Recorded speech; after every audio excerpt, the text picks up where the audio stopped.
So, Jess, do you have a story for us? I do.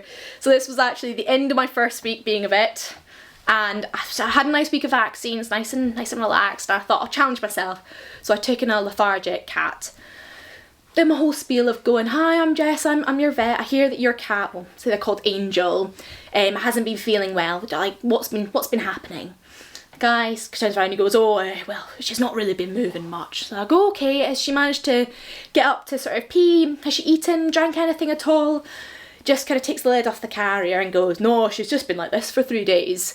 Sort of turn away from the computer, and I'm like, that cat's not moving. So I very calmly sort of pick up my stethoscope, go over, pick up the leg.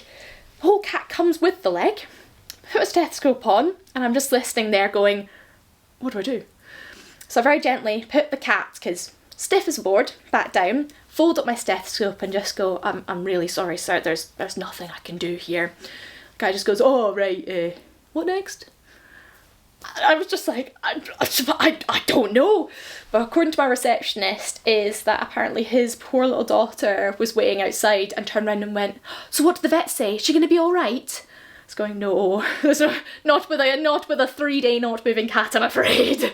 Oh, horrible at the time, but very funny in response.